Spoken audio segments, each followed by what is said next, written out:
What's up guys, Brad here, and today we're going to be making a new video, actually going to be two, going to do two separate videos. The 10 cards that I think you will not see play at all, one from each class and one neutral card, and then 10 cards that I think are 100% going to be seen play, and same thing, one from each class and one neutral. So I try to pick cards that I think are kind of a gamble, just for myself, and I like making these videos, not even for anybody else, but just so when I go back, it's kind of fun to see what my thought process was on the cards before they even came out, and then afterwards seeing how different they are. But I know I missed a few expansions, but whatever, I just might as well get one in. So first, let us begin with, I'm going to begin with a card that I actually think is going to be a lot of fun to play with, but I don't think people will actually play the card, and it is a priest card, the Curious Glimmerroot. So I think it's going to be a ton of fun to play with, but I don't think anybody will play it because the stat line is just too shitty. It's like 3 mana for 3/3.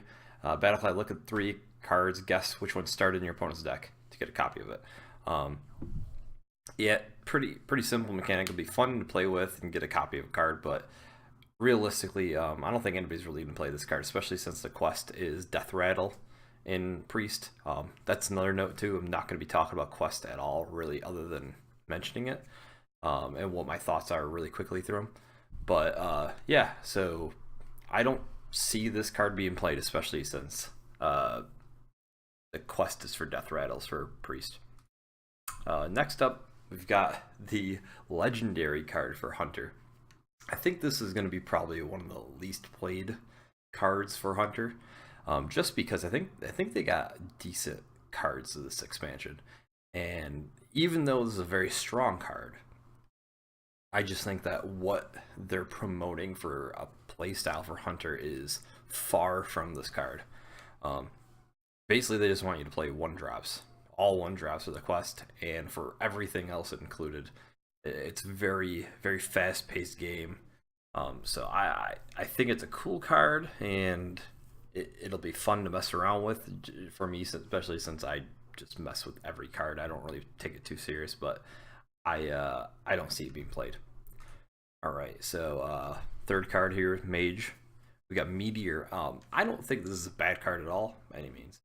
I just think that it's not going to be played too much just because maybe the cost. Realistically, Mage is kind of tough. I feel like it's gamble, especially their quest is pretty powerful, but it's a good card. I don't know how else to really, how else to put it really, but I just feel like compared to the rest of the Mage cards, I can see this one being maybe the least played and constructed. Obviously in, Arena it's great, but for Shaman, easily the least played card will be Primal Fit and Totem. I don't see why the hell anybody would play this card.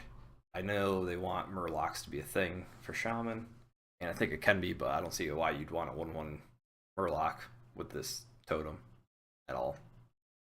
I don't even know if there's anything else for me to say. But Chittering Tunneler. 3 mana, 3/3, discover a spell, deals damage to your hero equal to its cost. It's good, but I just feel like everything about the class right now is like taking damage to yourself, and a lot of the cards I feel like you're probably going to want to get Immortal Coil and whatnot, but I don't know. I just for some reason could see this card just not being played, especially since Discard Warlock I feel like is going to become a thing, especially after this expansion, but who knows. This is just my random guess. Especially since I'll be honest, I haven't really looked at the cards too extensively and done a lot of, been way too busy to see the background. All new. I just moved into an apartment, so. But yeah, that's my guess there.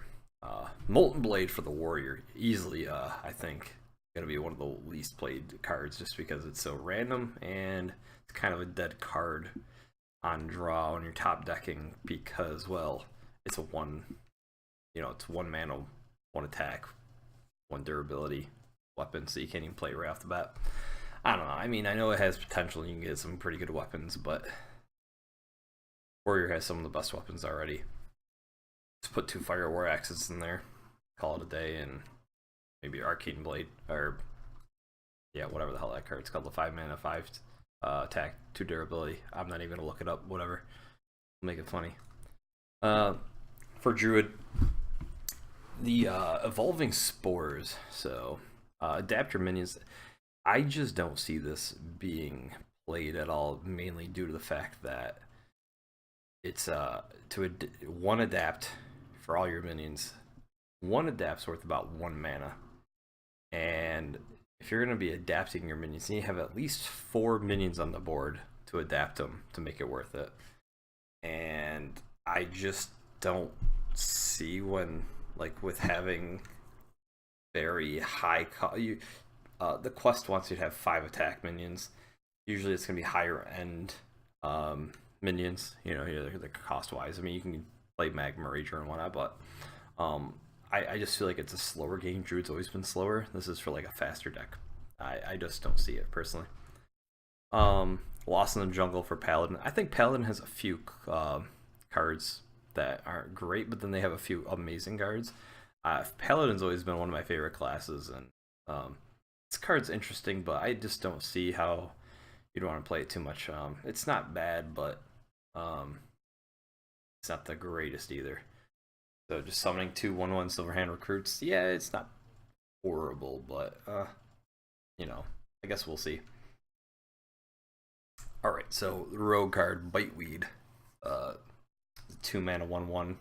Basically, Edwin Van Cleef here, effect where you gain 1/1/1/1 for each other card you play this turn. Now, I think it has potential to be okay, but I feel like it's kind of hard, especially with all the way that Rogue's being built. It's kind of fine-tuned. And with Gadgetzan Auctioneer, kind of hard to make some room. I just don't see it being really worth it, because you're not playing this on turn 2. It's going to be later, and as I said, just play Edwin Van Cleef. And the neutral card, I'm taking a gamble on it, the Vorax. So it's interesting.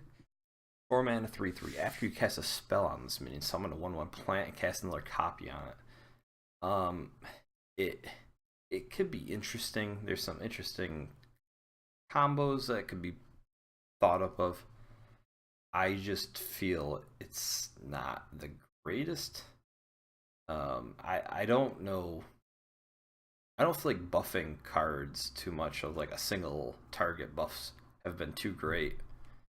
And it's very similar to the Genie card, which isn't great, but it's not fantastic. So I don't know. Personally, I don't think it's gonna be seen play at all. But who knows? I could be completely wrong, and I would love to be wrong.